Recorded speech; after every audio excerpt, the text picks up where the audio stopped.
Voilà, bonsoir, chers compatriotes, tu es Lissoussou. Tu es pour nous préparer chaîne Nabiso, Net Congo TV, où ils ont essayé, puis avoir direct à Souka, où tu vas ça sur Facebook, et tu vas à partir du 1er décembre, tu vas migrer vers Net Congo TV. Donc voilà, travaux aucun des biens, on a encore fait essai, les on a technicien, on a ingénieur en anglais, SAFNAF, donc il y a Simbi Masolo, on a travaillé avec l'ingénieur, on a essayé, nous surtout bandi, ils ont malé, mais puis merci la bande de Cognos, pour s'abonner. Parce que c'est tout ce que vous pouvez nous faire comme cadeau, il y a pour s'abonner. Participation, on a vu, on a besoin d'avoir un sociétaire. Lorsque vous abonnez, vous avez un sociétaire, il y a Net Congo. Parce que grâce à Bino, nous avons émergé. Grâce à la visualisation de Bino, qu'on visionner, qu'on tala, la vidéo de Biso, nous avons en puissance. Nous avons compté na Bino, et la chaîne na Bino, nous avons na Bino, et la chaîne ya diaspora, chaîne ya Banamboka. Donc vraiment, nous allons démarquer. Donc ça vraiment sorte que qualité zala, moussa les zala, et puis voilà, pour permettre à ce que surtout parole et circuler, n'engé sengeli bandekoba soit parole, bandekoba le bara régulièrement. Donc voilà, moi je vais être là toujours comme étant activiste, et comme le bara, ngana chroniqueur était, dans un analyste était. Moi je vais commencer à venir. Koloba, il a fait vidéo régulièrement, donc on a Koloba régulièrement parce qu'il faut Toloba. Donc on a Koloba n'engé sengeli parce que Makamamboka, ils ont une certaine prise de conscience, il y a Bisso. Bonsoir, on est replacé de Jésus. Voilà, on est ensemble, on a passé un absor combat. Il est vraiment à garder à côté de l'Iloba. Ah, moi, conseiller des sages Mouboué. Attention, il va attaquer à gauche, à droite, à garder à hauteur, parce que mission, il a perdu. Parce que, tout le monde, il faut m'entendre dans un rôle, et puis m'entendre dans un rôle. Il y a un rôle, il y a une moralité, il y a quoi apaiser. Il y a quoi douceur un peu, il y a quoi calmer, il y a quoi pacifier un peu, on en a besoin parce qu'à un moment, combat les arana, tension mongo, ils ont la tension mongo artificielle, à un moment, et puis donc voilà. Donc c'est pour ça, on a besoin de des personnes comme Placide de Jésus, Nabitumba, moi il faut pas à quelques années. Donc je reviens pour dire encore une fois que chaîne Nabiso, Net Congo TV, tu vas lancer un mot le 1er décembre, il y a un mot pour démarrer un mot. Et nous allons vraiment démarrer le 1er décembre, symboliquement, pour que vous puissiez avoir un regard global sur le travail que vous menez en haut. Vous savez, Mingi, vos abonnés. On a besoin de 1000 abonnés pour que tout le monde ça direct, il y a YouTube aussi dans le téléphone. Parce que là, par exemple, je travaille dans le téléphone en ligne. Mais pour l'instant, tant que je n'ai pas 1000 abonnés dans chaîne YouTube, na kosa la direct directement dans le téléphone, on va l'obliger na ça na ordinateur portable ou na PC. Tout ça, dans sa édition, je ne pourrais pas. Or moi, je suis quelqu'un qui est mobile, on a direct partout où je suis. Ce qui actualité, c'est d'aller dans béton, donc on va nous aller au moment pour migrer entre Facebook, toujours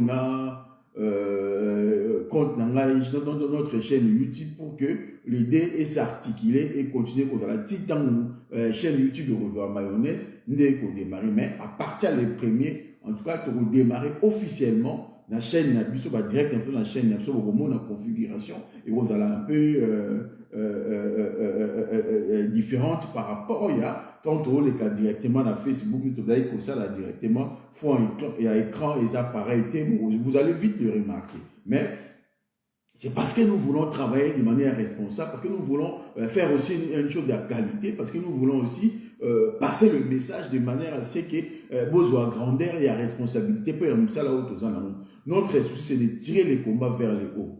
Ma démarche en tout cas est que combat autour mener autour tirer un mot vers le haut. En tout cas, moi je ne suis pas d'accord, je suis dans une démarche où il y a que tirer un mot vers le haut. Donc, tu dois tirer combat vers le haut, tu dois tirer peu pionnier au bunda qui au perdre de temps na bango, au ebele casier judiciaire na bango biba qui pour na bitumba au pour na mboka. Donc, C'est la seule chose que nous pouvons faire. Vous allez remarquer, et je vais le répéter, Naza chroniqueur était, Naza analyste était. Moi, je suis un activiste, je suis un combattant, résistant, patriote. Moi, je suis moi dans Mboka. Combat dans les alliés pour défendre, Mboka, défendre Mboka, dans le peuple azali. En tout cas, nous, on a fait le choix. Il y a Rosalandé, tout ça, il y a une posture, on a biso. Il y a Koloba, Koloba, Koloba, Mboka, pour que tout tombola. Bitumba o plutôt zala na identité na biso. Donc voilà, c'est aussi les autres qui ont un peu dans le sens il y a bitumba o tozana yango o tozomona ki face à ba ennemi na biso. Bandeko na ngai face à ba ennemi na biso, il faut une réponse ya mibali parce que depuis un certain moment combat et comme le kola ezala souté. C'est comme si batu bazo mema batu ba orienter batu vers une direction qui ne cadre pas avec les fondamentaux ya combat. Yango moni biso nga la zongi na commencé la direct pratiquement tous les jours pour que na beta c'était pour que na ramener nos compatriotes à la raison pour que na télémisa ba esprit mususu bandeko ba vanda ki o na ko landa biso ba comprendre que oui batu o ba na ko lo balelo et ça susu bangote ba analyse na suka bitumezara bongo bitumba ezara bongo hier c'était plus facile. Parce que biso tout on a eu contre Kabila. Donc pour aucun vers Kabila, et c'est là qui est compliqué. Bako taxon de tous les noms, il y a un moment parmi biso, il y a eu d'autres personnes au bazala qui sont dans le combattre dans terme et esprit, bazala qui déjà dans le système, mais le fait que Kabila Moutazala qui est ennemi à tout le monde, moins pas que le vers Kabila les a quittés. Et ce qui est plus compliqué encore aujourd'hui, du fait que tu as commis Nabitumba, Nabiso, face na Moutumoro Oyoyo, Azalaki Nabiso côté Moko. Donc, à Memi Batubele, et puis Batumusu Batikali, mais Bazana Chilombo. Il y a des gens qui sont autour de nous. La dynamique, il y a des actions, ils ont un sens. C'est parce que beaucoup aujourd'hui, ils vont traverser, mais rôle na bango, ils vont comme étant perturbateur, et si Kabiso, tout ce qui est de la peau Namboka. Ndeko na maso oke na Belgique au monde na ba Fati na ba anti Fati ba vanda na ba olia ba omela na ba comme na normal. Or à l'époque il y a Mobutu, il y a pardon il y a Kabila, c'était impossible. Ba Kabiliste ne pouvait pas circuler. Ba Kabiliste ne pouvait pas s'approcher de nous. Or aujourd'hui ba Kabiliste ba ça sous-soutien ba c'est noyé peut-être ba c'est noyé qui na niveau de diaspora, peut-être na qui ba comme le kababi parce que comme un peu compliqué, mais dans le niveau de la diaspora, on ne le voyait pas. Ce qui n'est pas le cas. Je répète encore le nom de Félix à son mandat qu'on a Hitler. À son mandat qu'on a Waterloo, Toeli na biso. Après une semaine avant, le ministre n'a pas autant pour la bonne matongue, il va être dans Gadabali, ça veut dire que, et comme il a auto banalisé Bitumba, auto Bundaki, Félix a commis parce que biso la diaspora, vous avez tellement déterminé, tellement te dérangé qui va pouvoir aux banda, tellement te dérangé la puissance occidentale, comment qui convaincu qu'il fallait mettre Kabila Banda. Et malgré qu'il était, toujours dans l'esprit aussi à maintenir le système, ils ont mis en place un scénario surtout. Scénario au bango qui a makasi, pour éviter à ce que le pouvoir ait à la basculer na mutu oyoyo avant la volonté d'un peuple national. Et ce qui a fait que Martin Fayulu nous fait retrouver dans Libanda Masolo. Et lorsque vous regardez, Martin Fayulu a toujours empêché. Martin Fayulu a toujours malmené les occidentaux parce que pour eux, on a besoin de la tête à Congo, tout à la moutumo, on a un niveau comme ça, moutumo, on a fait la balèche, moutumo, on a fait des gens qui vont dire le rôle de Fayulu, tu ne recevras jamais pouvoir. Tu vas nous sortir bien, tu vas nous compter mais pour pas faire ce pouvoir, il faut tout s'affirmer, tout s'imposer. Et beaucoup de combat, que ceux qui vont passer bango va miette. Ne va aussi ça va passer na bango to ba solution. Ça va solution té. Ba on peut ça au 5000 au 5000 2 jours 3 jours ici. Mais ceux qui ont tenu tout jusqu'au bout et que tu as victoire dans biso. Bloc il y a dynamique qui a battu au babundaki. Ba vous allez récompenser par la patrie. Ceux qui m'ont dit liboso, on peut pas aucun liboso. Voilà un peu babiloko baspé au ebele, bande ko belé bazo ko tia ngo na tablette, mais comme ko amener biso tout comme on a discussion, on a débat, il y a qu'un niveau. Il y a qu'au fin entre biso, il y a qu'au ça la dispute autour de la musique, il y a qu'au symboliser comme on a besoin de la musique. C'est comme si nous, tout comme qui va aimer un musicien, c'est comme si biso boulot la musique. Voilà un peu en gros état d'esprit à combat Isalelo. Et cet état d'esprit, on a biso to limite dépasser en gros. Toza ba ennemi à ba musicien té. Toza laka na conflit na ba musicien té. Biso nous imposé qui bloquisse y a ba concert, y a musique qui té. Biso nous imposé qui interdiction y a ba concert. Par rapport à le fait qu'il fallait travailler pour l'intérêt supérieur à Yamboka. Parce que vous croyez qu'on travaillait à la fois dans la musique, dans l'éveil patriotique. Il fallait qu'on l'ongo la musique, bah, concert, pour permettre à ce que Bissoto travailler pour l'épanouissement, il y a peuple, éveil patriotique, il y a Mboka. Et nous avons politisé l'espace politique, l'espace social, il y a des Congolais dans la diaspora. Congolais ni au son la diaspora, soit que fait matanga ou je sais pas quoi, partout à l'Obelaka Congo. Combien de fois moi j'ai pris le train, la petite voiture na gare dans un train, au matin na train, on a battu ba otala, ba vidéo o ngana o maramonga na oloba. Et surtout à l'époque à ba concert. Et donc comment au côté le président. Donc au comment à niveau au na train, au quoi na train, au comme ko batama, ko ngana quoi parce que tout le monde voulait venir te voir, tout le monde voulait t'aborder pour que ça ait information pour échanger. Ça veut dire que Makamu ya Congo, politique ya Congo, et kota qui na makila, et kota qui pas ba Congolais. Mais depuis un certain temps, comme il y a une logique, il y a l'ongola. Politique, on est qui na muto ba Congolais, on est qui pousser Congolais, toi dans l'impliquer, il y a beaucoup de ma solo musu, comme il baby sa muto ba Congolais. C'est pour ça biso to yé na logique et nous voulons travailler ça pas seulement na mona c'est la kaba direct na ngai, mais na mettre à la disposition toute une machine, toute une armée numérique. Quand on l'a fait, chaîne de Net Congo TV. Net Congo TV est un rôle ou une armée numérique où on va permettre à ce que tout le monde aya koloba, aya s'exprimer après ça va moyen. Et cette chaîne-là, moi je vais le mettre à disposition Nabino. Et je mérite que Moutouazan a concept il y a une mission, Moutouazan a animé un débat intellectuel, culturel, social, à cause de l'espace pour que tout la force, il y a diaspora. Ce n'est pas une chaîne commerciale où on a sali pour nous voir, on a s'enrichir, non. C'est une chaîne où on a dédié un mot et je veux annoncer que bisotou n'a pas abonnement au sala. Bambongo au quota ce qui continue la recette, mon wana et permettre biso trop produire les actions, trop soutenir l'action humanitaire. Tout ce que moi je demande c'est ça. Tout ce que moi je demande abonnement. C'est ça je dis, je n'ai pas besoin de que Moutaya copie sa mbongo, tape sa mbongo. J'ai besoin plus ça fait que Bino Bosenga Batouba abonné. Dans moins d'une semaine, on a réussi à avoir pratiquement 200 abonnements. Et ça est belé. C'est beaucoup dans moins d'une semaine.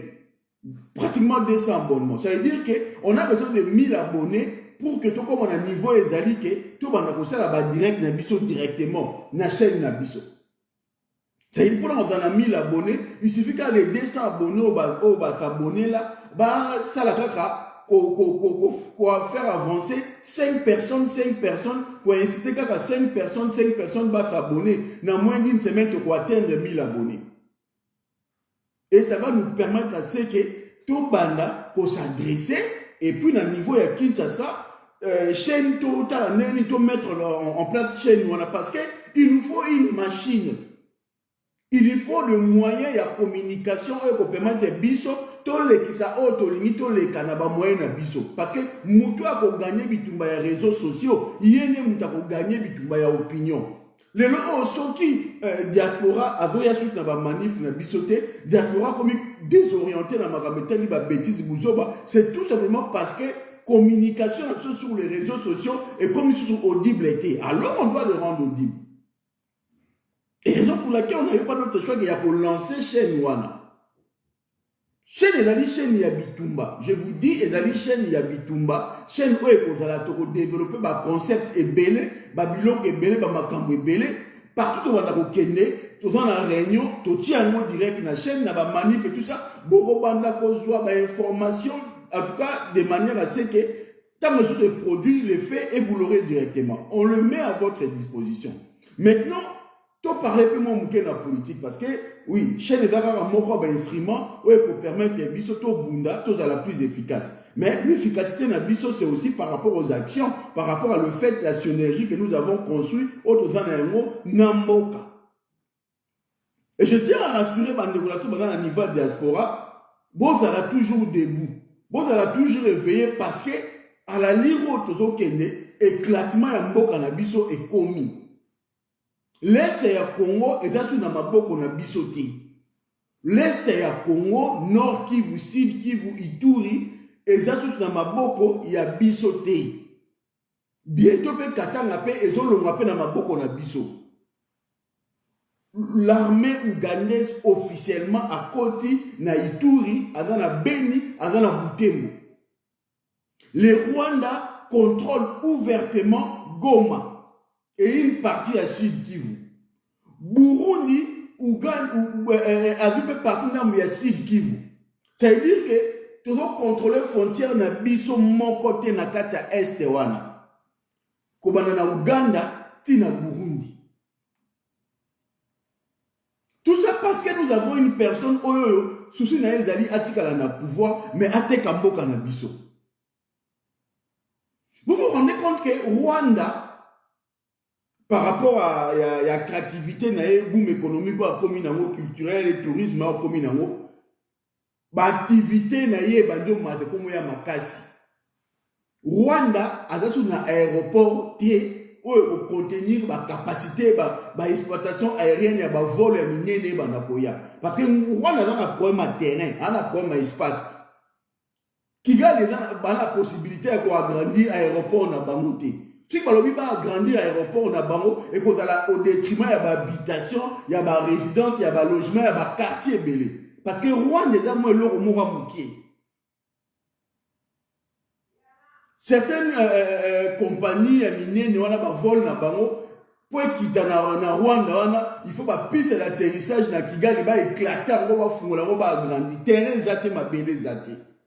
Ça c'est la réalité. Et raison pour laquelle Rwanda le rôle a yem tazo contrôler Congo. Le rôle a Paul Kagame yem tazo contrôler Chilombo. Ba décider, ba transformer l'aéroport na biso.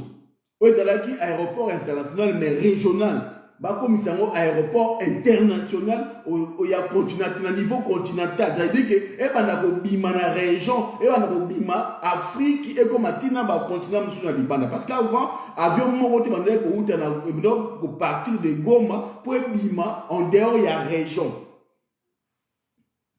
C'est-à-dire en dehors ya continent na biso Afrique.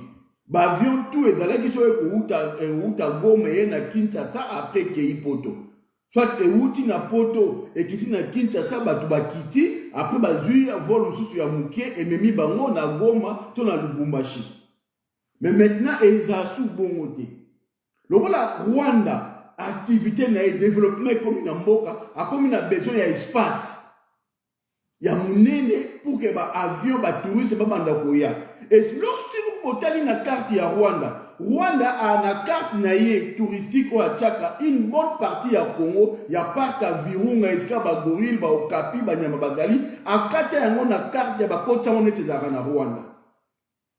Dans la carte ya Rwanda, na carte touristique il y a faire une partie à Goma, il y a Nord Kivu et Kota na Rwanda. Et ce qui fait que ba touristes ou bazali ba américains, ba anglais, tant bazo yoka, bazana posa ba ya Kokota na parc Virunga, c'est-à-dire dans Nord Kivu, pour visiter Mbokalaso parce qu'il y a mon moutou et le Kota Batu. Or, le Kota, et ça pose à Batu. Or, que le Rwanda utilise le Nord Kivu comme étant son espace pour qu'il se vende dans l'Ibanda. Avec qu'on utilise parc dans Bisso, exposition, tout aux en termes touristiques pour qu'elle permette à se vendre dans l'Ibanda. Maintenant, succès, boum, on est Nord Kivu, et comme que Azali na place, ya kocha bakute.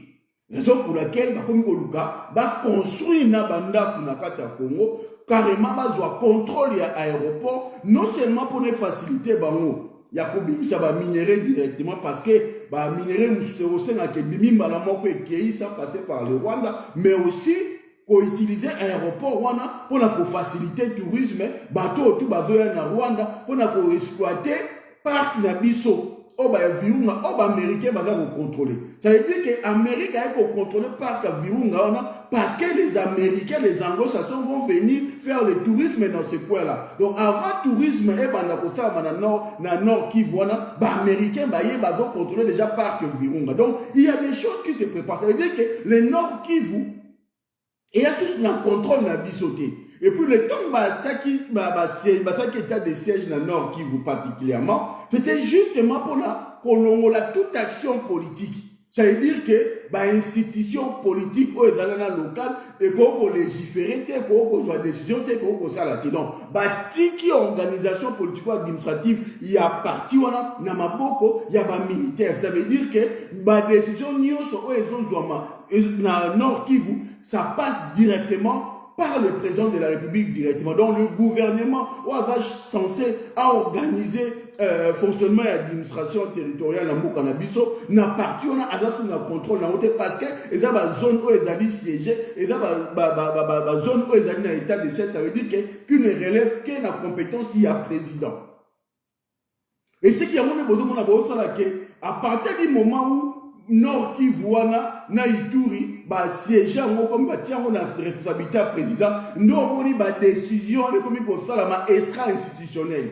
Ça veut dire que force étrangère au quota on est les voix parlement n'engagé pour les cas et ont les cas sous-souté et comme on sous à niveau présidence parce que et ali zone où est commune à l'état de siège et dans le fonctionnement normal de l'institution. Ça vous devez retenir. Donc état de siège on est dans la qui n'a but il y a pour confirmer la balkanisation, il y a pour payer sa soubassement juridique dans la balkanisation.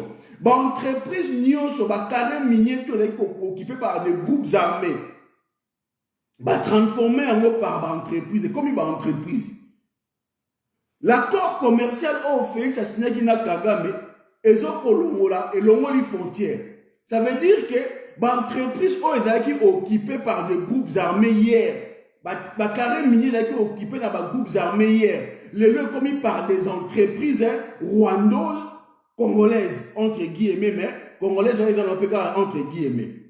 L'entreprise wana nyon surtout wana, ils ont exploité les minéraux à l'état brut, mais le fait que bisona wana est comme un accord commercial, où ils ont dit que les minéraux est sans difficulté dans Rwanda, et c'est Rwanda qui assure la raffinerie et puis l'exportation. Donc, du coup, c'est comme facile.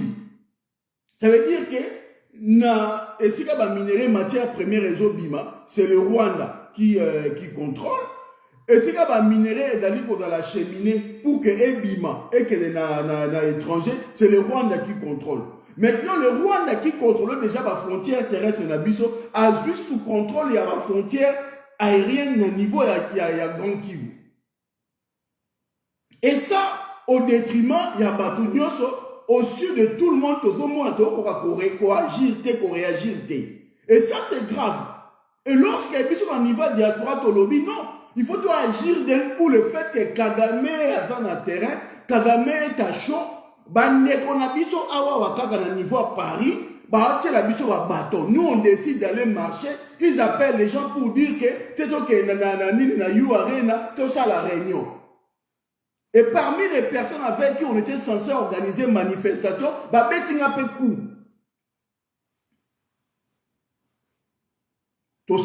unité, oui, unité, projet, tout ça la manif, tout ça la manif le 27, oui, voilà, bon. Yo osenga penga pena osenga na sali jeu d'événements na commis na mail nenge muta okoma na adresse yo zwa ka tiza ka adresse email na yo tinda mo kende na préfecture c'est tout.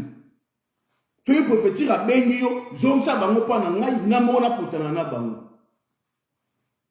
L'ami effectivement la préfecture a autant la telle fois atali poids na ona poids na nga amoni ke poids au négocier na chomongo eleki matata a Hollande pas sa faible.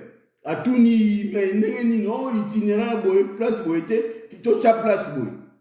Donc là où nous on devait manifester, l'ami a négocié pour que la manif soit délocalisée. sans informer. Moi, je reçois directement l'arrêté d'interdiction partielle parce que l'AMI a délocalisé là où nous avons demandé la manifestation. Na même on a commune qui est la préfecture, il a délocalisé la manifestation pour nous mettre plus loin sans m'avertir. Et ce jour-là, l'AMI là a tient même pas ma manif à cause que moi ça dans l'hôpital, ce qui n'est ni mais na ba vidéo, ba retrouver na nganda, na yuare na ce qui n'est ni. Voilà l'état d'esprit ya ba Congolais. Voilà comment les Congolais sont, comment les Congolais vivent. Kindoki, c'est comme ça Kindoki, c'est comme ça que tu as la trahison, c'est comme ça que Mouto a travaillé pour la Moka, toi Mouto a travaillé pour l'ennemi, toi qui Mouto a travaillé pour les locaux. C'est des choses comme ça, c'est choquant. C'est choquant quand tu vois, tu arrives comme ça. Rwanda, les Rwandais, ils ont pillé Moka. Bandeko o bala censé bazala ba radicaux, bandeko bala censé ba bundisa. Kagame, Rwanda, Baba, les gens vont perdre leur temps sur ma concert. Oh bah yebi mutuna ma colonne kanga makite. Les gens vont chercher à aller manger dans un restaurant ba sepela concert et kanga mina makambro mutu na makolo ba yebi ndenge sala makite. C'est ridicule. Mbokezo kende. On va polémiquer sur des trucs à la con, on va faire des trucs à la con, c'est pour ça les lots n'a souhaité qu'ils t'ont partagé, je veux revenir sur ça. Je dirais pas ça incident, mais acte moko ya bravoure au Serge Ouelo à outil au sale. Ce qu'on t'a dit Serge Ouelo na fonctionnement ça plus activiste que politique. Ana makila résistance, ana makila combat. Et je pense que des personnes comme Serge Ouelo, ceux qui ont bango 10, 20, 30, na Kinshasa, ne vont fonctionner autour de Martin Fayulu, ton même makambu, plus rapide que ne toke na ona nenga ba sango ba ninu ebele. Et ce qui est bien, na sepeli parce que ba o bazaki na logique ba sango. Na ba o bazaki na ba schéma na pacifique. Vous se rendez compte qu'aujourd'hui, les bassango là, comment va tourner biso en bourrique. Makambo abecho la lobby, na makambo utombi a lobby. C'est des choses na loba qui avant ba bango na Union européenne. Na yebisa ki yango a haute voix, mutumo ko lo bananga teke ayoka makambo oti. Et loko c'est ça qui otuna bango que oui, pour expliquer tout tant vous expliquer que pour utiliser le terme on ne va plus revenir dans ma campagne parce qu'il faut évoluer, ça veut dire quoi? Ça veut dire tout simplement que Kadima a vendu, maintenant tu évoluer vers l'avenir. Ça veut dire ça. Et pourtant, on a averti, on a dit que non, avec Chole, la délégation de Bango, l'Union européenne a réservé les Bango enveloppe pour la mission et observation. J'ai dit ça na Nanga avant rencontre na Bango et Salam. J'avais dit ça ici. N'a prévenu que tout le monde.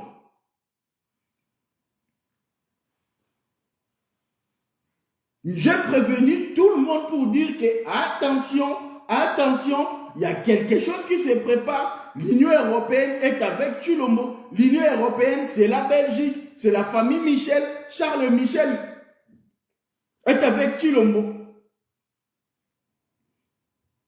Charles Michel, c'est lui qui a le pouvoir de Chilombo en main. Naïebi Sakibino.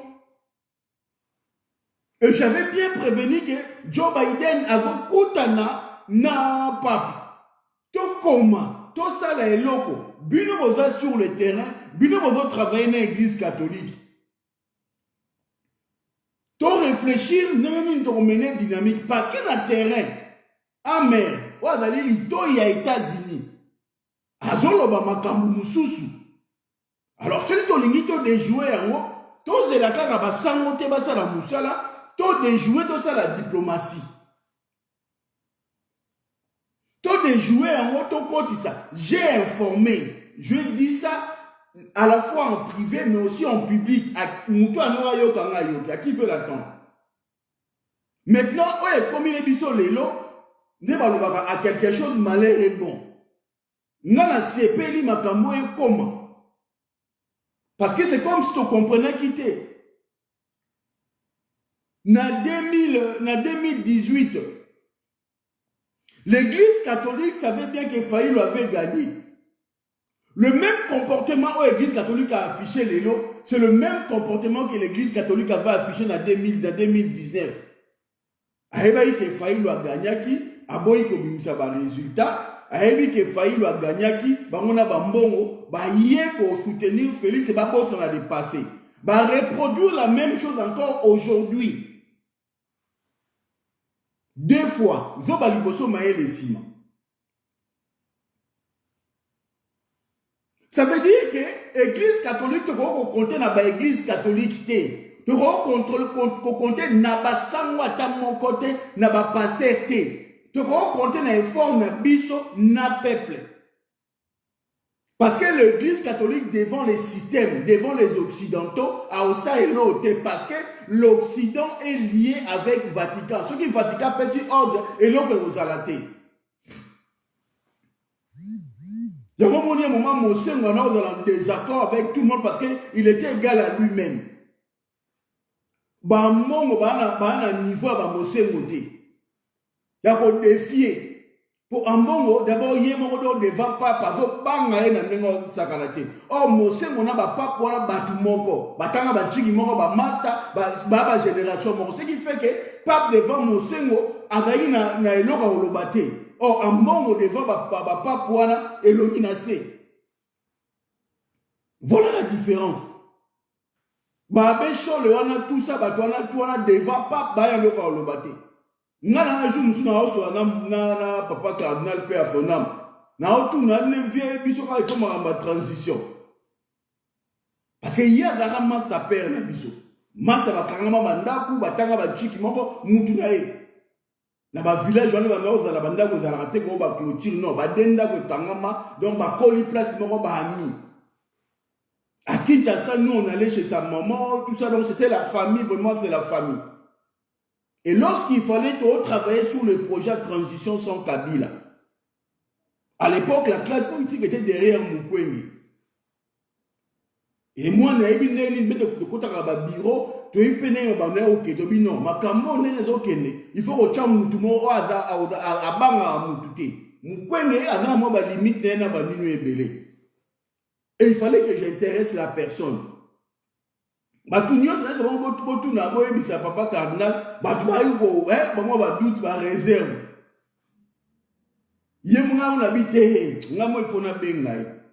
Moukona Bengi et moi je me présentais pour dire que à partir de mon nom, lui il savait. Mais moi je ne savais pas que lui il savait. Mais moi je cherchais à me justifier. Et moi, donc il avait situé directement qui j'étais. J'étais vraiment son enfant parce que là où il a grandi avec mon père, il a dit village, ils mangeaient ensemble, ils allaient à l'école ensemble. Donc il m'a pris comme son enfant. Le premier contact.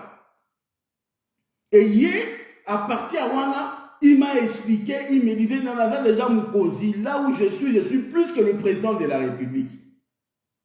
Raison pour laquelle, hier, quand tu parlais, oh, bah, médiocre, tant on a eu gazé pouvoir, parce que rôle, oh, il y a Zalaki Nengo sur le plan international, et Zalaki, il y a président Congo. Il me l'a dit. Il m'a dit, ce qui est la président de la transition, ça ne pourrait être que pour satisfaire la volonté populaire. Et il faudrait que le peuple nous a réclamé, mais pas les politiques. Parce qu'il connaissait les politiciens. Et lorsque les politiciens venaient le voir pour lui demander à diriger la transition, mais le fait que moi, il a compris, il connaissait que Nazali, moi, et puis, à mon avis, que j'étais saint, parce qu'elle a appelé Mouta mystique. Si on connaît que qui peut muta sainte, on qui pas fungama, on fungama te. Mais le roi va politicien sur la sainte, va fungama te. À ce cas-là, fungama jamais pas na bango avec baya ko lukaye avoir ça bango. Pour vous dire que lui et le cardinal et le pape, ils se parlaient comme des amis. Il n'avait pas un lien de subordination. Donc le pape a eu un représentant d'un ambassadeur. Joe Biden pas yoka ambassadeur nae au avant na terrain, mais ambassadeur nae a pour travailler pour na Fachi. Et il a tout fait pour que AP ces informations moussous. Et pourtant tout le monde sait que en 2011, bah représenté à UDPS na CENI, na plénière, il y a CENI et dans qui Kadimana Félix. Tout le monde sait, l'église catholique sait, bah tout bah y que en 2011 bateau bah représenté qui UDPS. Na CENI et daki Kadima na Félix Tshisekedi.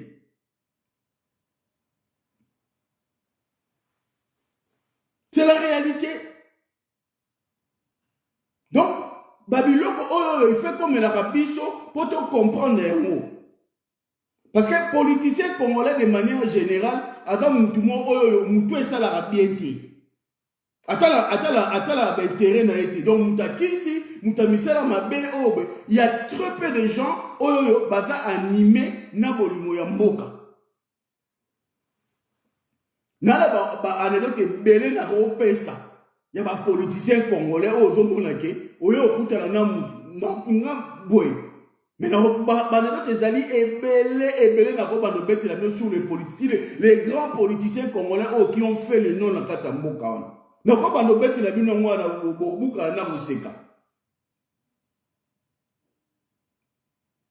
y a très peu de gens, il y a des hommes politiques et la plupart des gens ont intérêt personnel, intérêt à Mboka. Ce qui fait qu'à un certain moment dans la vie, au Congo, ils ont chité parce que l'égoïsme est très peu. On a tous vu et suivi comment Martin Fayulu était lui-même sur le terrain en train de se battre.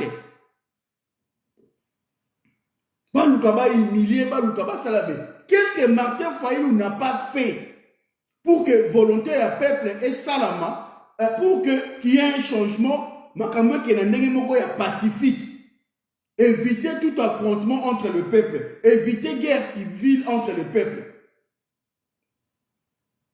Qu'est-ce que Martin Fayulu n'a pas fait pour que tout Lukape Namboka wana?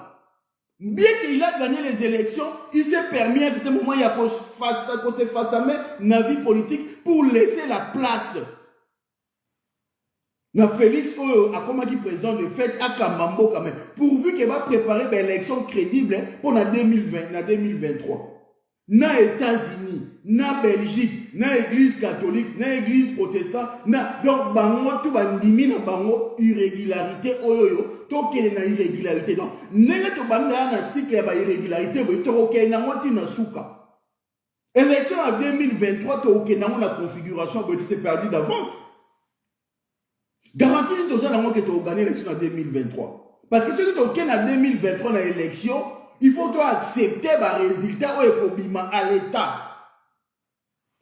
Ceux qui ont une élection vrai, on a encore le temps aujourd'hui. Il y a aussi un peuple à Téléma, à Bouka, à Panza, à Zouadestin, à Congo, à Maboko. Tout ce qui est une manifestation pacifique. Moi, quand je suis libéré dans la manif pacifique, et ça l'a été. Non, nous pouvons tout le monde faire la manifestation, à que manif pour la violence et ça l'a pété. Manif Nabino et vous allez fonder sur des revendications. Manif est fondé manif, titre la manifestation pacifique. Attends. Bato opprimé bino, bazo sa la répression, bazo bloqué bino. Yos konta moko linga ola tsake yo za mutu malamu. Ba adversaire na yo, bazo nyokola yo ba opeso espace. Pourquoi yo nous cause à la gentille? Alors on doit cultiver la haine, la colère, il y a peuple contre le régime, contre le pouvoir, contre le système. Il n'y reste que ça à faire. Moment où Congo est dans lelo, ezali moment ba théorité, ezali moment ba débattre. Si la loi boye boye, bino ba opposant, on est pas à la focus sur makamna bino, bon comme ba porte-parole. Il y a ma confession religieuse pour nous interpréter la loi na bango na banini ebele. Bon ça dit objectif na bino, ezali conquête ya pouvoir et pour satisfaire ba besoins sociaux ya peuple. Peuple ezali ko revendiquer nzala. La guerre à l'est ezali ko continuer. Moi ezali ko kene. tous en a besoin de problématique où ils ont touché fonctionnement ya mboka pour que quand il y a peuple mata pour que le peuple a se rébeller. Bino moko na ba discours na bino bozo ko pacifier peuple. Bon za changement ya monde ngeni. Et la pacification d'un peuple est la contre-productive parce que ils ont sa peuple sima et puis ils ont évité que le peuple ait des sambos parce que nous vont pacifier. Parce que nous vont opposer les Kamounke pas basango, les Kamounke vont se référer pas des hommes de Dieu. Maintenant le peuple aussi a compris que Moka il faut qu'il n'y ait pas basango. On aura la solution comment?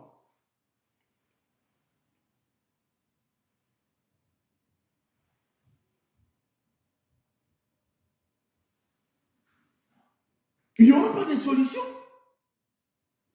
Martin Fayoulou est très populaire. Martin Fayoulou a besoin de Moutouté pour que a aidé à pour mobiliser Batou. Un mot suffit pour que les choses basculent dans le Congo. Vous qui êtes autour de Martin Fayoulou, na Kinshasa, vous devez vous poser la question.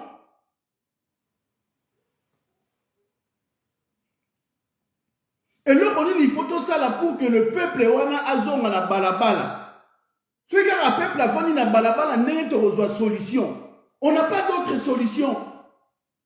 La revendication na bino ils ont pacifié le peuple. La revendication na bino ils ont énervé le peuple wana. Il y a eu 3 élections. Il y a 2006, il y a 2011, il y a 2018. Tout le monde n'a pas de cas. Tout le monde n'a pas d'organisation. Tout le monde n'a pas de souka. Schéma oyo ba memi biso lelo oyo ya bureau à seni na kadima et to la biso projection déjà ya 2023 nenge kozala ce qui to lingi ya mwezala te on doit mettre la pression comme en 2015 peuple fois bima pendant plusieurs jours le peuple va revendiquer ce droit, le peuple va être dans la rue et il va dénoncer jusqu'à ce qu'il y aura le changement total parce que le changement, ce n'est pas seulement d'avoir les élections crédibles. Le changement, c'est aussi d'avoir une vie décente. Le changement, c'est aussi que le peuple a comme la capacité à lire et à vivre décemment. C'est inhumain. Il n'est pas pensé à la vie sociale du peuple nabi. C'est inhumain. Il n'est pas pensé au massacre de l'Est. C'est inhumain de croire que la vie politique y a Congo et dans l'élection n'a des politisations à CENI. Et ça, c'est le ras-le-bol. Moi, je reçois des appels. Na sens à Batubazo Benga Bazo Leila.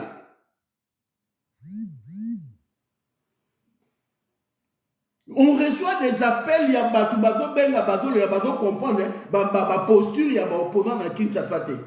Tout le monde sait que le Martin Fayoulou est fort. Mais tous ceux qui sont autour de Martin Fayoulou ne sont pas forcément na cheval, na posture, il y a Martin Fayoulou. À l'exception, peut-être il y a quelques batouani tout le temps à Bakomote pour ne pas blesser Batoumoussous.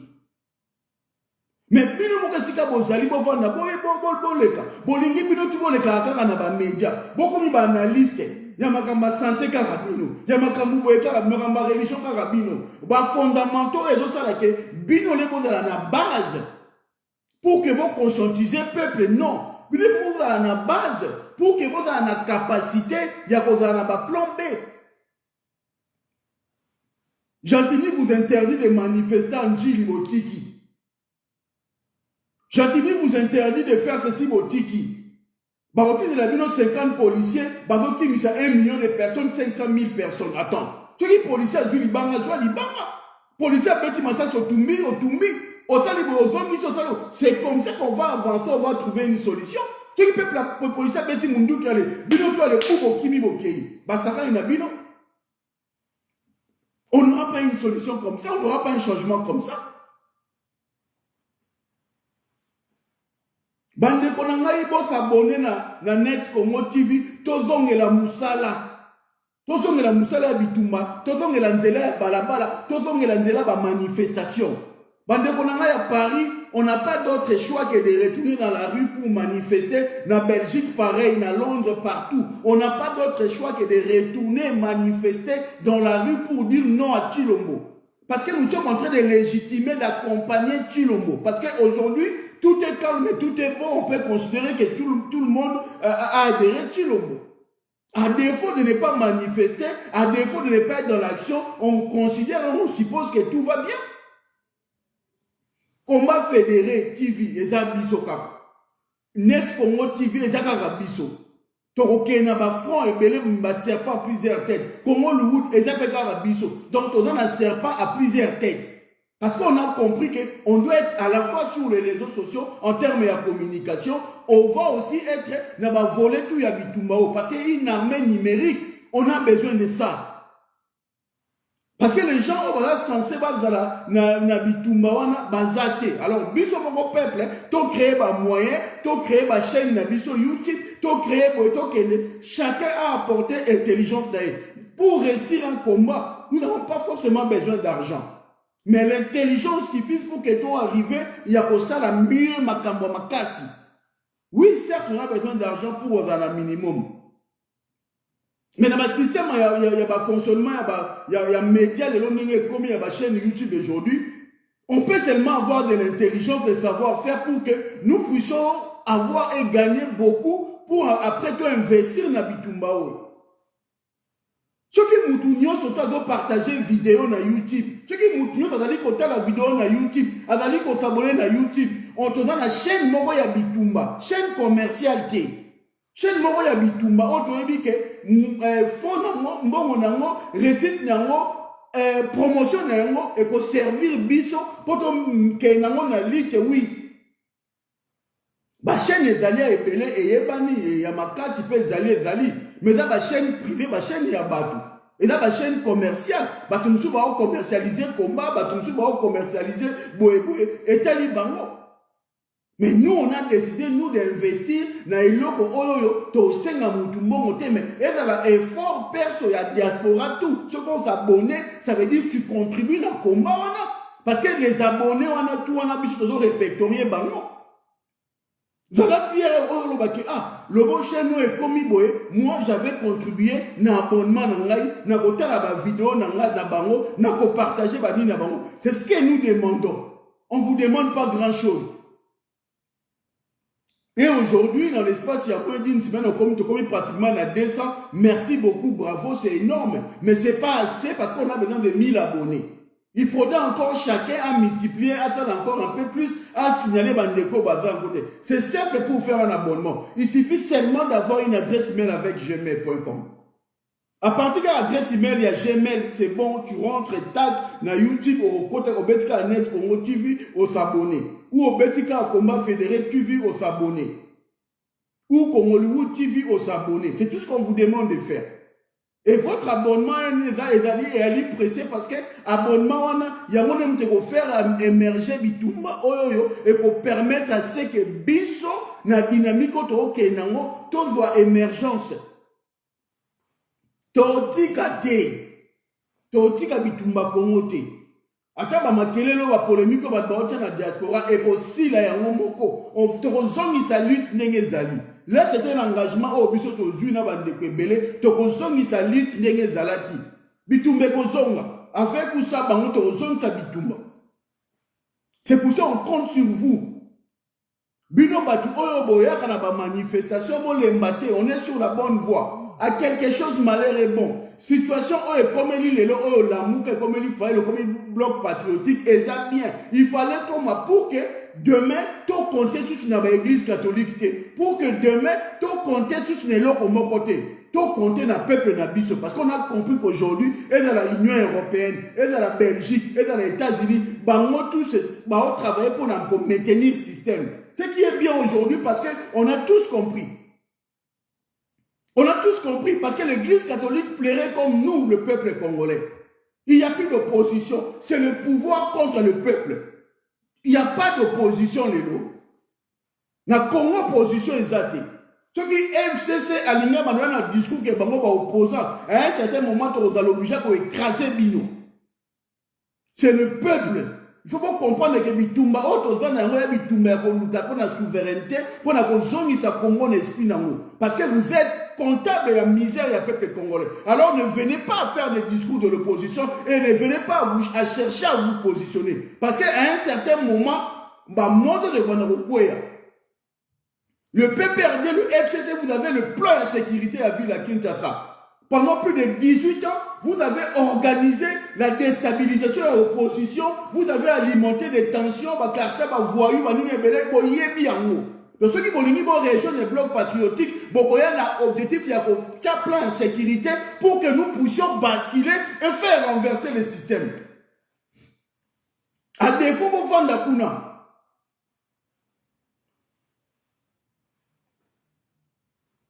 Le FCC, je répète encore une fois, vous avez l'obligation morale de renverser le pouvoir de Tshilombo. Parce que si Tshilombo est là, c'est parce que c'est vous qui l'avez mis là. Ce qui Tshilombo, vous êtes le premier responsable. Il y a misère, il y a peuple et le haut. Félix et Azalaki, c'est vous le FCC Moutiboyaki Naye. Alors si vous venez vers Fayoulou, vous avez le leadership, c'est parce que vous êtes Betama. Ce qui vous n'y a pas à Fayoulou, c'est parce que vous devez vous faire petit. Le FCC, ce qui vous permet à Fayoulou, vous devez vous faire petit. Vous voyez, sur plan de sécurité. Vous voyez, vous avez plan pour déstabiliser le peuple na Kinshasa. Vous avez plan de sécurité, on va travailler ça pour renverser le système. Si c'est pour maintenir le système, si c'est pour accompagner le système, si c'est pour distraire ou salir l'image de Fayoulou, Bogolian Kouba. C'est du foutage de gueule. Bandekonanga bo partager vidéo, bandekonanga bo s'abonner à Congo Net TV. Combat et Ezong Andenge Zalaki. Je pense qu'il est plus que temps pour que tu reprendre la main sur Yabitumbao. Donc tu peux Nenga Zalaki. J'ai été choqué de voir que manifestation contre le Rwanda, tout se retrouvait à 8 personnes. Oui, il faisait froid. Oui, il a neigé le matin. Et alors? Et alors? Et alors? Et alors? Mboka eza, tu vois, mboka moko Congo, est-ce que c'est Katami? Bandi pour avancer maintenant, ba Rwanda, ba comme ils sont aux Kasai. Les Américains n'aiment pas les Congolais, les Américains aiment les Congo parce qu'il y a des richesses au Congo. Le Belge n'aime pas les Congolais, le Belge aime le Congo parce qu'il y a des richesses au Congo. Vous devez comprendre ça. Les jours Félix, Aolinga Abalukela, ba Belge, ba Américain, ces jours-là, ba Oranda et Monet, ne Baranda qui Mobutu, Musée, na Kabila. Ça viendra. Félix va prendre intérieurement le pouvoir, que ça viendra. Ok, déjà 60 ans, malade, même quand belé. On a une vie en longue, tu vas payer, tu n'auras pas le temps de manger tout ce que tu es en train de prendre là. Et ta famille payera le pot cassé. Il faut cultiver dans la haine, il faut zala. Il faut haine zala, parce qu'il y a une haine, on a la colère, la capacité à kobunda. Ce qui va pacifier, puis nous haine, ça de l'autre. Ce qui en 1959, nos arrière et nos parents, c'est parce qu'ils avaient la haine par rapport à ce que les Belges ont fait. Parce qu'ils avaient la haine par rapport à la traite de Négrian, Salama, qu'ils avaient la haine par rapport à Négrian, cette haine-là, il y a un temps et ça y est que le peuple Abima, Apanza, Abengana, Belge, et les Belges sont partis. On n'a pas d'autre choix, on a pas partager vidéo. Bon s'abonner, s'il vous plaît, bon s'abonner. Bon faire un bande de s'abonner. Moussa les zones, on a besoin de Moussa. On a besoin de travail, il y a mobilisation, ma casse, il y a éveil patriotique et il y a révolte. On n'a pas d'autre choix, bande de on n'a pas d'autre choix. Bah, Église catholique, oui, ce sont des Congolais avant tout. Mais bande qu'on a vu sur l'église catholique, les autres dans la bango les lots, bazana poité. Bazana poité. Ambon bazana poité dans le Vatican, on a réseauté. Pas comme un cardinal Mosengo fait le défunt cardinal a béni le roi Monke, il y a au petit nanga à pistonnaille. On a réseauté. Bah Mosengo c'était compliqué. Parce que Mosengo avec un moment tétier, parce que la période de la transition, Macron, prenons mon Macron, Wouti, France, à Ken, à Vatican, Moussen, au pape, Bavani, na Messa. Eh, nous, ça va nous faire, eh, viens, sera boya boyi. A boya lobi Kabila te. Macron va dépêcher à l'Ongo France à Yati na Vatican. Bango 3 va vendre na Messa. Pape yé, bango 3. Yé fa longo. Ti Kabila longo.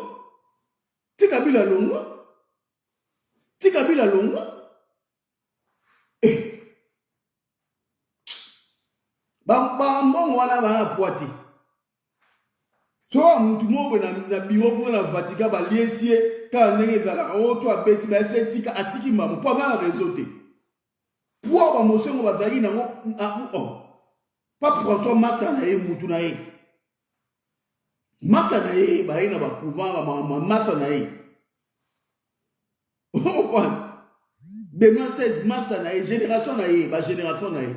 Tant ba beta masolo entre bango ba beta masolo et les kabongo. Soit à lobby non, yon n'a ni rien. Mon fils n'a l'équipe président Congo. C'est bon. Alors, c'est calé. N'habitez papa, il faut que diriger transition. Il y a mon bouc à l'inausek. Il faut ça là-bas.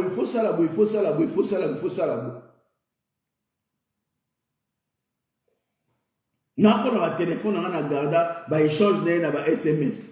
Bien mon au mon âge mais et ma casse côté SMS. Mon réseau. Mon téléphone, je faut téléphone on dit mon mboka tete. Ta bandeko. Bisoko na niveau to komi na ngo lelo ne mboka na biso ezali to ko banga mutu te. Pour battre le moyen ba l'équipe bisoté. Bato ba permettre na tilo moyen na banga mutu monté. Ba banga mutu te baza loroté. Botiko banga bango botiko pesa bango place ba za batuté. Na minute au soki peuple a bimi 2 jours 3 jours pouvoir écouer et au ça et loroté. Ba luka biso ba bonde la biso. Mais je vous dis, tu reçois la peine diplomatie tu reçois là parce que ba ajo banda reçoit la diplomatie to comme na ba ajango. Ba to ba reçoit la diplomatie à l'époque na bango ba l'équipe biso na rien parce que tu reçois peu ba diplomatie parce qu'on arrive à bloquer les concerts. On arrive à faire des actions en ndenge na ndenge ko kota na ba réseau ko za ba information auto pesa pe en temps et en heure on a bo bangani. Ne pas comprendre les classes pour tu parler de bangana qui no bangana mo le bo bangate. Mutu mo ko mener fronté, faut la rose aka yemo ko fu o mulete. C'est pour ça que moi, Kitoko, oui, il est super intelligent pour être secrétaire général. Il ne fallait pas payer sa poste parce que tu as besoin de tout un langage populaire. Mutu a un pragmatisme politique. Mutu a un théorique.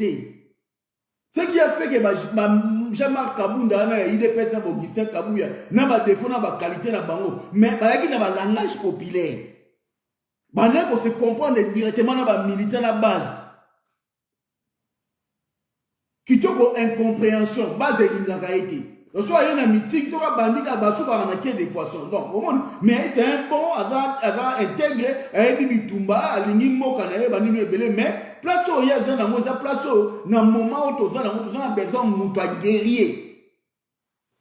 Mutu oza muta terrain soka telemi amemi base au sentir que yepena avant tout le monde a un gouvernement tout le monde a un période Mobutu il choisissait des gouverneurs en fonction de la circonstance quand on a makabe que fou bien té allons gouverneur qui classique il est parti chercher directement Mungulu Diaka parce que Mungulu Diaka dans un discours populaire.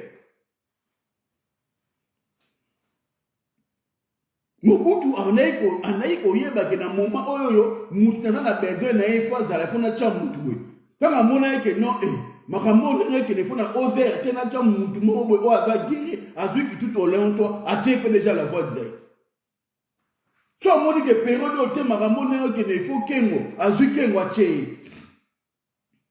So moni que makambo ndenge zo kende il faut mutu bo azui mutu bo ache. Donc Mobutu a s'adapté qui na ba circonstance nion surtout.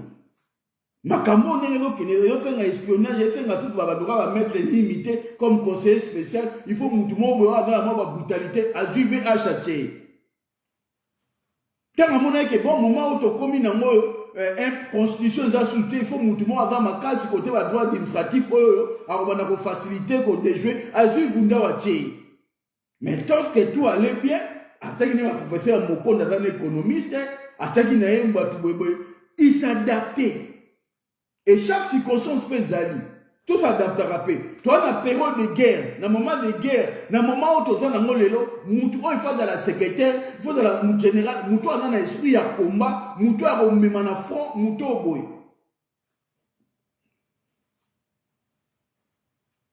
Parce que dans le front, il y a des choses. Il faut bateau dans le front, nous devons préparer un projet gouvernemental. Beaucoup de kabolat.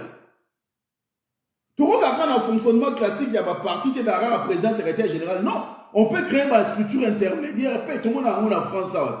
Dans France, à président, il y a parti à Zali, mais il y a un délégué général, il y a un secrétaire général, il y a un directeur général, il y a une responsabilité pour que Moutuna Mouta dans la macasse dans le domaine où il y a Zanamo. Il faut qu'on ait un secrétaire général qui est parti pour non, tu peux aussi être coordonnateur, il y a programme, il y a parti. Qu'on prépare action gouvernementale, il y a parti parce que le but aussi c'est d'arriver au pouvoir. Organisation à parti, ma parti, tu ne peux pas tout nous sous. Il y aura raté. Sur yo vanaïka, il faut vendre.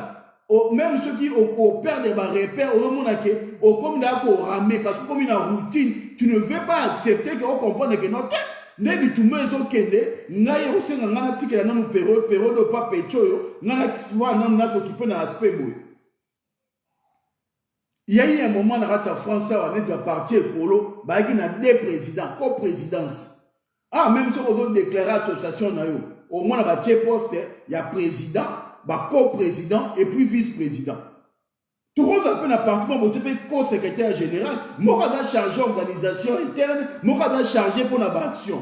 Bon, quand on a mis ça, on a supérieur à Moningate. Mais Moutou, on a un état-major dans le fonctionnement, avant un lien de subordination.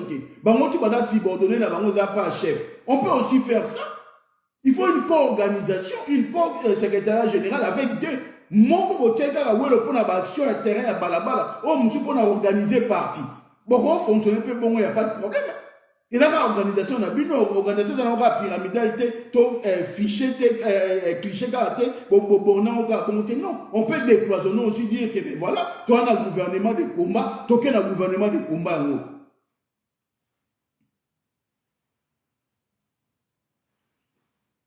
Si je dis ça parce qu'il nous reste qu'à décider. Oui, les bobos là, ils sont là, bah, parti, ils sont belés. Mais parti phare, nous avons pouvoir pour nous IDPS. Koto ezali décidé.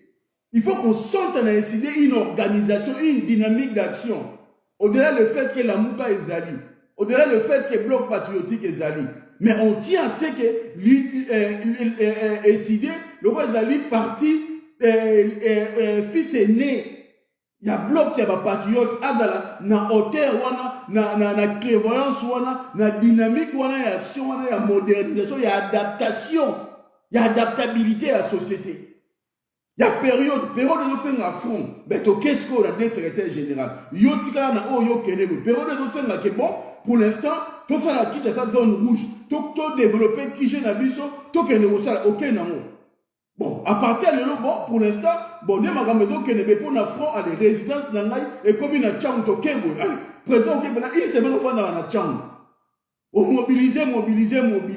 Une semaine, et ça m'a comme ça en haut. Pour ceux qui présentent le but que bon, on a vendu, ben yo CG, bon, allez, qui j'ai là, bah, jour, comment ben non, secrétaire général, a dit, ma père na Tchangou, alors la père na Tchangou. Yémo, ben a contrôler l'action quartier par quartier, yémo a yebi. À l'iro, tozo kende, tozo a pouvoir tenir en 2023. Peuple a continuer à souffrir. Parce que ceux qui doivent accepter le schéma, il faut accepter le résultat pour Bima en 2023. Et dans le Soki tondimi toke élection en 2023, tondima, ba résultat, on est dans la lokuta et dans la vraie. Parce que toza conscient biso moko ke ba résultat ou la 2023 vous allez mabé. Qu'est-ce qu'on fait? Tosengi Nino, tout ce que vous avez demandé pour que Makamé ke nanenga bien ba lingite ba boui. Bon, le rôle a to sali, tout il fallait to sala. L'espoir est qu'il y a une église catholique. L'église catholique peut à rejoindre le peuple bango. Comme il y a la résistance, le peuple faut résister. Et dans la stratégie moussouté, le discours de politisation, en tout cas pour Nangaï, et là tout lien d'être traité. Parce que la diaspora est baignée, sengi. Diaspora est yokaka mafa, diaspora est dali baza mafa. Nana lito ya mafa. Toi, les pionniers, oh, yasuka, oh, diaspora, avant la mission, on a confiance. Crédibilité, oh, diaspora, pessimission, on a Patrick et Fonds, on a Edi, Mena, Mana, Baya, Jenny, on a Papi Kawaya, Bakou, chef, Banino et Belé, donc on peut bisa à monter. Il y a un moment où biso moko, to soya ko bimisa, ba solution, pour to boy, moutou mousoya ko loba na place na biso. Na boy, moutou mousoya ko pesa foti, non, ngamo mouta palin, na o loba. Comme ça, nous sommes dans le loba au loba. Si nous sommes ailleurs au loba, mais attaquer. Parce que nous avons un lobby nyos au loba souni. Comment nous avons parlé de la lobby? Nous avons loba zate. Toi, tu as un leader moko, leader arami balete. Banko, il n'a pas barami balete. Moko zavanya madala moko, barami balete. Wana bino bata FCC boyo kango bata nouvelle la boyo kango na zamba ba koi mukonza banyama bazarami baleta za moko.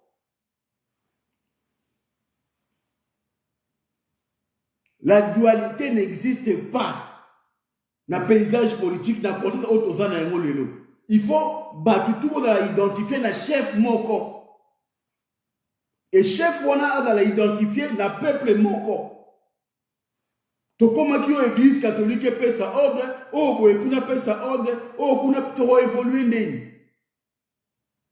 To évoluer ndeni.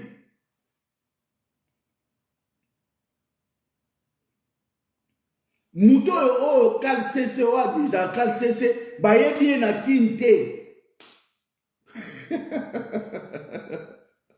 Muto a déjà kal CC ba ye bien on a kinte. Structure on a kal CC na kin ba ye bien ngote.